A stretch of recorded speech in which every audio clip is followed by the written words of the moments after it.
Hello friends, welcome to EPG Pathshala. I am Dr. Anurekha Chari-Wagh, Department of Sociology, Savitribai Phule, Pune University. I coordinate the paper on Sociology of Gender. Today we are going to discuss the module Gender and Negotiation of Spaces. In this, there are three important areas that we are going to focus on. Initially, we will focus on the interlinking between gender, space and negotiation. Further, we will go on to understand how citizens of the margins, and here we will focus on the experience of the sex workers and what kind of strategies that they use to negotiate stigma and spaces within, especially within the public spaces. And lastly, we will also focus on how there is a construction of safe public spaces, how it takes place within insecure public spaces. Here we will focus on the experiences of the women who are using the Delhi metro services. This is especially focusing on use of spaces within public transport system. Gender and negotiation of space. This module discusses about the contested nature of spaces. This discussion would initially start with developing an understanding about how spaces are constructed and later would analyze how these spaces are contested. Through this analysis, the aim would be to highlight that every one of us, in context of our identity, location and perception by society, occupy spaces differently. As discussed in detail in the module on gendered citizenship, our rights are differentiated and contested. We need to recognize that our spaces too are differentiated and contested. Not every one of us is considered to be full legitimate citizens. Groups such as minorities, immigrants, poor, people with alternative sexuality, sex workers are considered different and evoke a feeling of difference. These different processes of othering limit the usage of spaces. These groups in their everyday lives have to deal with stigma, violence and harassment, oppression to use the spaces and experience their rights. In this module, based on the analysis of two different groups who have to deal every day with the public spaces, either location of work or as general usage of space, we would examine the negotiation and strategies developed by them. We would initially focus on how the sex workers who are considered as marginal citizens deal with everyday violence, stigma and humiliation in the public spaces, and then we would analyze how women deal with public transport system in their everyday life. The objective in this module is to focus on how these groups negotiate the constructed spaces and how the spaces are not only gendered but also organized around structures of caste, ethnicity, class, normative sexuality and morality. Certain groups of citizens are pushed to the margins because they are made to feel that these spaces do not belong to them and they do not have any right to the space, especially socially, culturally and in some cases morally. Though they may have political rights, the social, cultural and moral conventions do not allow them the rights to make use of these spaces freely.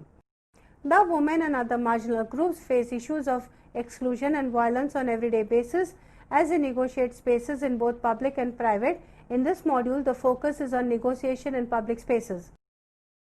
In this module, we shall focus on different ways women negotiate the spaces in public. This module is developed in three sections. The first section, titled Gender, Space and Negotiation, where the discussion is based on interlinking gender, space and negotiation conceptually. This is followed by the next section, titled Negotiation of Spaces, Sex Workers as Citizens of the Margins. We would discuss the various strategies used by sex workers and examine how they negotiate with the spaces and how in turn the spaces push them to the margins. In the section 3 titled Security, Spaces and Segregation, we shall evaluate how safe public spaces are constructed for women in order to provide them secure spaces within the larger insecure public spaces. In doing so, we shall focus on Delhi, metro, rail, special women's coach and platforms and link it with the larger questions of accessibility, public transport and security in public places. This is followed by the conclusion. Section 1. Gender, Space and Negotiation.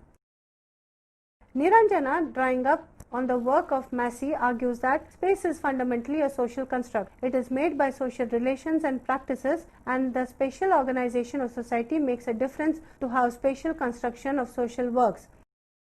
Thus, the relations between temporal and spatial perspective should be studied, and the socio-spatial context enables a perspective on gender and other social relations as constructed and negotiated spatially and as embedded in the spatial organization of places.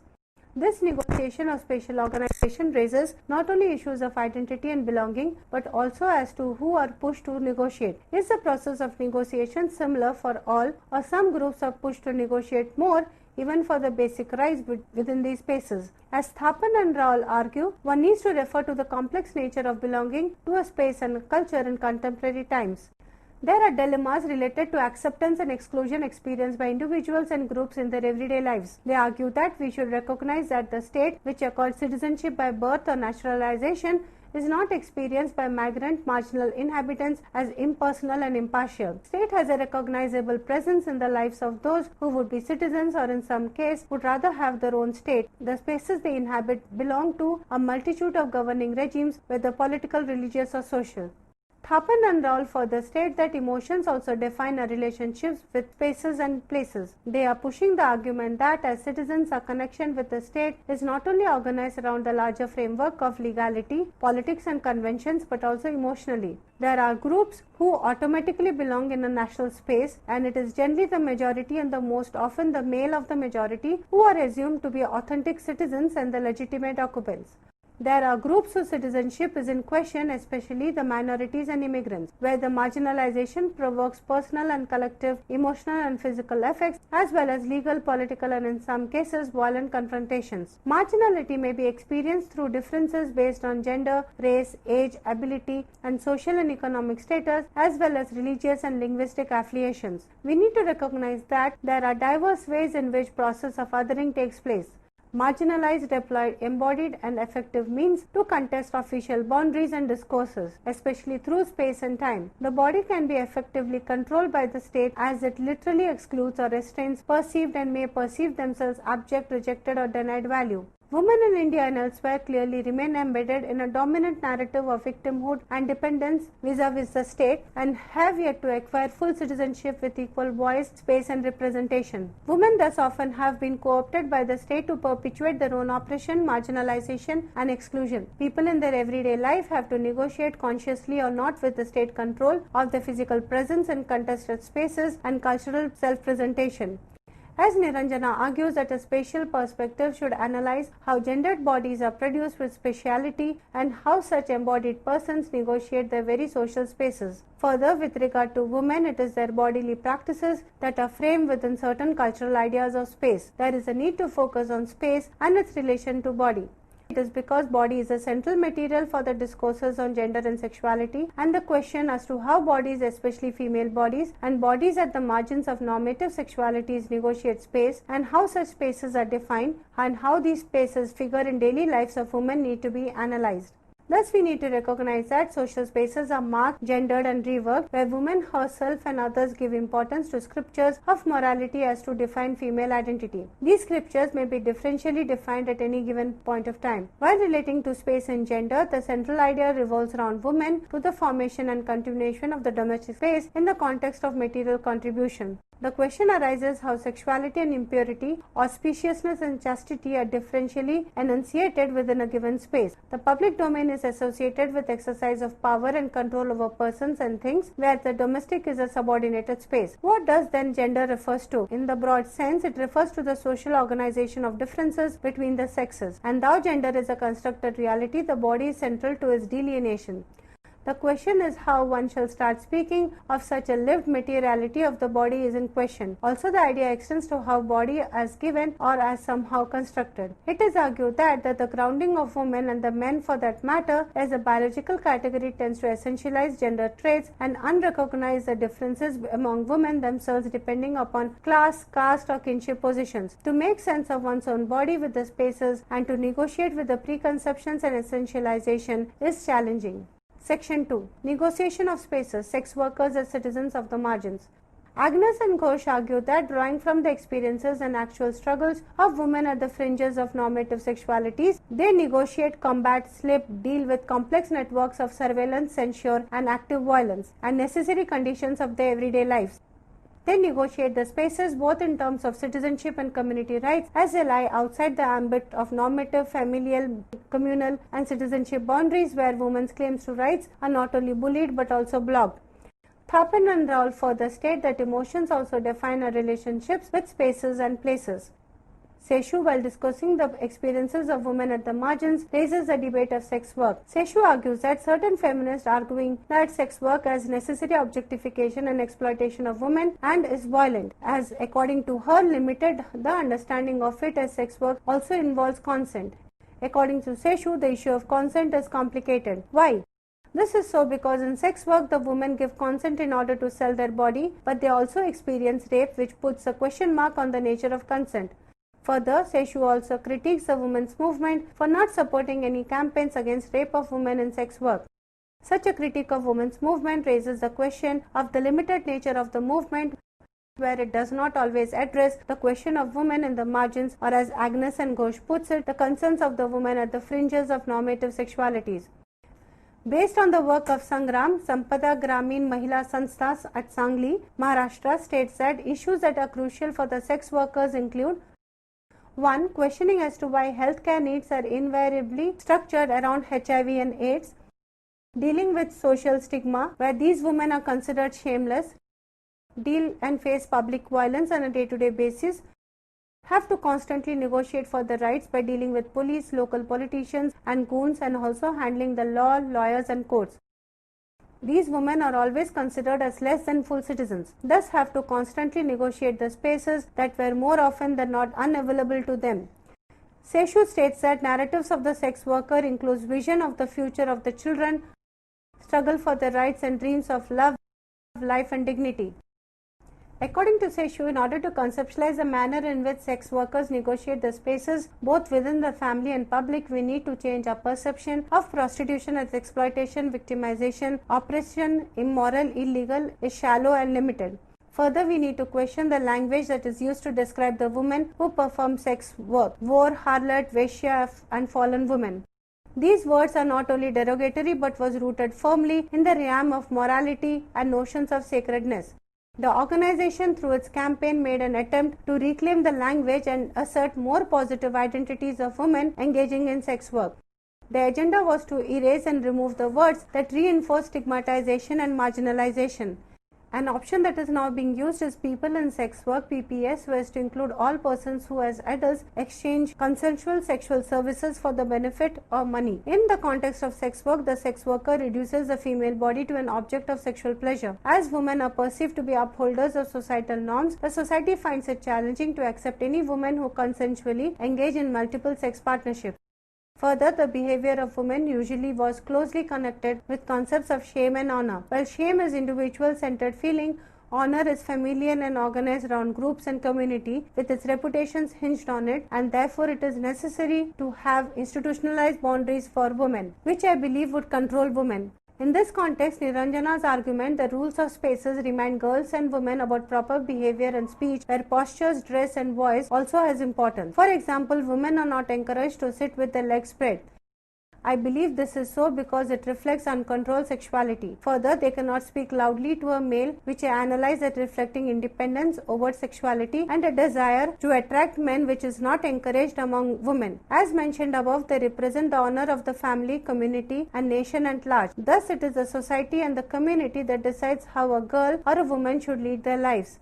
Women are given a frame. This is designed in the context of caste, religion or community that the woman belongs to, and then the woman structures herself in the said frame and mold herself according to the societal norm and values in order to achieve good character defined by the community itself. Here Chakravarti's argument about ideology of consent is relevant, where women practice self-control and restrict themselves so as to be respected within the society.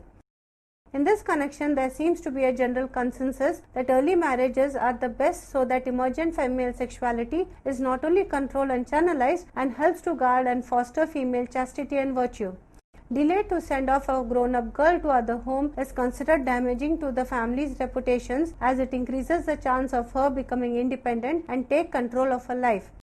In such a social cultural milieu, sex worker represents a body that challenges the moral frame of reference institutionalized by the community. Within such a moral frame of reference, sex worker is organized within a strict patriarchal framework, thereby labeling her as immoral.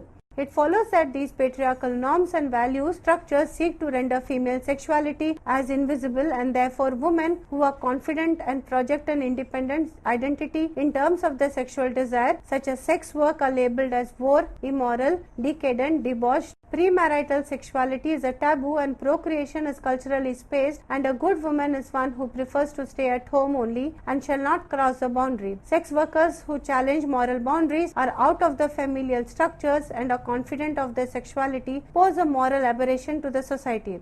In context of the community, female sexuality then gains legitimacy only in the context of marriage and childbearing, and therefore divorced, unmarried, widows, deserted single women are perceived negatively as they represent not only independence but also are potential candidates for uncontrolled sexuality. The community and the society has institutionalized legitimate sexuality where sexual desires are to be expressed only within the institution of marriage and in the context of procreation. Therefore, sex workers who through consent engage in sexual activity are located on the margins of the institution of marriage, challenge the patriarchal constructs of a good woman. Therefore, such a framework pushes a sex worker to the margins where they have to negotiate socio-cultural spaces organized around norms of morality, stigma, shame, honor, and patriarchal values. The sex work is considered problematic and unnatural as it not only projects independent sexuality of women, which challenges the bourgeois notion of controlled sexuality, but that women willingly offer her body as a service for monetary gain shows women are judged by the society to be debased.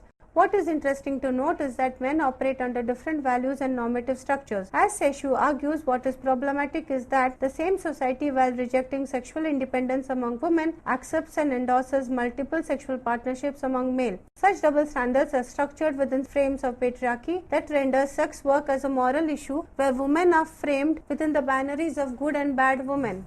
The sex workers organized around Vaishya Anyay Mukti Parishad VAM Sangli challenges this moralistic position of the community. They state that they have to negotiate and deal with public perception of them as debased individuals on everyday basis and thus demand that there should be 1.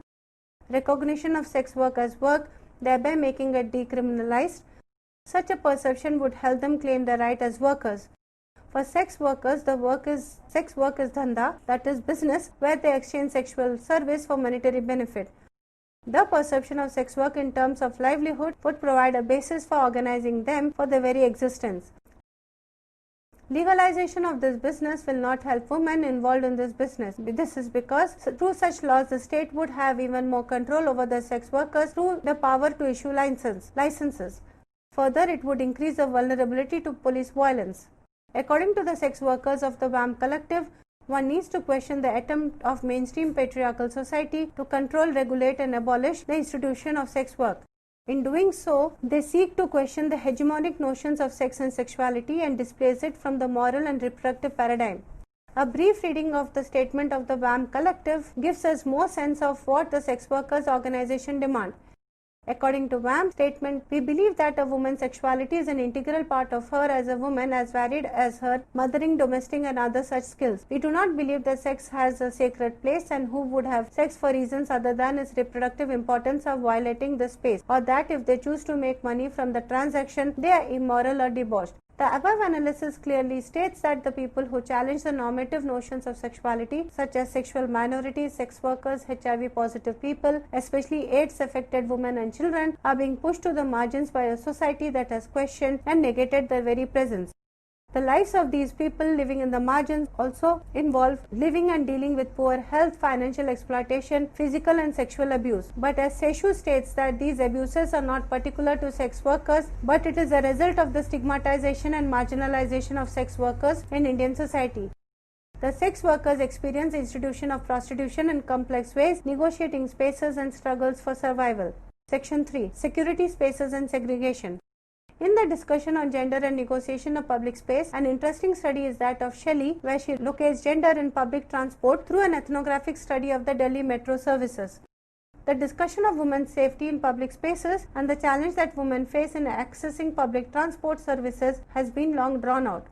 Studies have clearly shown that insecurity in accessing public transport is one of the major challenges that women face. Such insecurity hampers women's access to public spaces and they have to constantly negotiate such insecurity. In this context, the question of to what extent does having a special ladies coach in Delhi metro service provide space to women passengers is an interesting question. Shelley states that while making the policy, the concentration was on how to make transportation infrastructure cost effective. She cites the work of Fernando and Potter, who studied the transport with gender perspective and argued that gender was not fully debated in the discourses in the context of transport and particularly public transport. Further, even with debates on gender and development, issues of mobility and access were missing. Such an absence was problematic, as Iga argues that as culture and transport are closely related with each other, it is futile to separate the two while initiating a debate on the accessibility to transport. It has been observed that while cultural constructed values regarding the superiority comes with freedom of men and inferiority comes with restrictions of women can be seen while traveling. One also needs to recognize that rural and urban women have different transport experiences.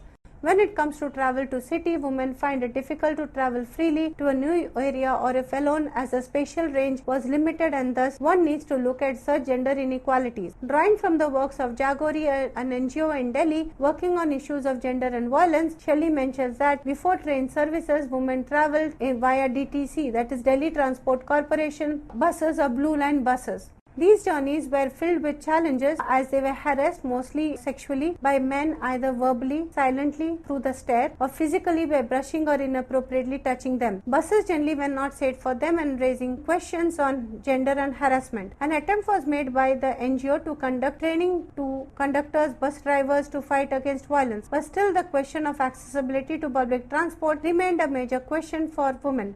In such a context of insecurity, the Delhi Metro, which was inaugurated on December 24, 2002, becomes crucial. Where were then the various ways through which a semblance of security was initiated for women? Shelley argues that in the metro services, special sections of the platform was marked where women coach stopped. This women-only section of the platform became a secure place for women as compared to buses where such separation was not there.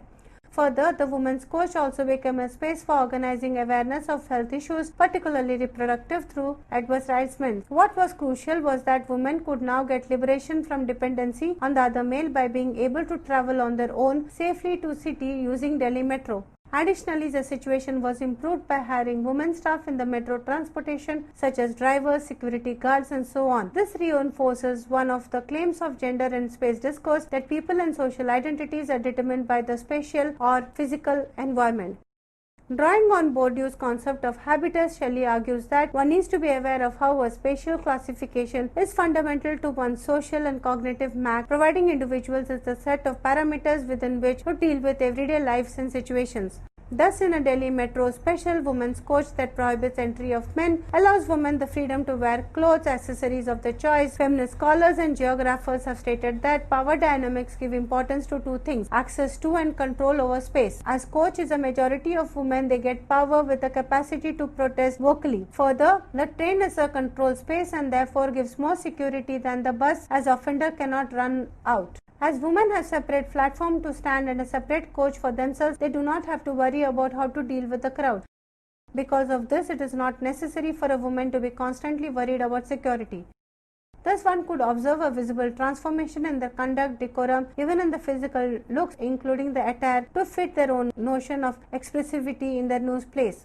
And also cultural values that structure the gathering of women are not applicable here, and they talk, laugh, sit, express themselves without any inhibition as they engage with each other in public spaces.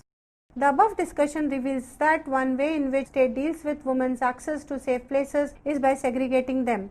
The convention that gets institutionalized is that if a woman have to feel safe and secure, then they require special women's spaces. As a result, it is accepted that feelings of insecurity and experiences of harassment is a natural aspect of public spaces, which is not segregated. Though having spaces in the public transport system is a welcome intervention, it does not address a larger question of security of women in public spaces in general. Women still have to negotiate the spaces with great deal of ingenuity and struggle. Friends, in conclusion to this model on gender and negotiation of spaces, we have seen how access and use of spaces is a contested area. Further, we need to understand, and we have also observed in the module, how experience of the space is constructed around identities, and these identities could be in terms of our bodies, it could be in terms of our clothes, it could be in terms of our language, accessories, it could be in terms of understanding in terms of religion, region. What is very important is that through this organization of these identities, we also have something like creation of the othering process, and this process of othering could be based in terms of a caste, class, ethnicity, gender, and also normative sexuality, and also the concept of ableism. So what is very important for us is to understand that our understanding of spaces needs to be understood mostly in terms of contestation and negotiation. Thank you.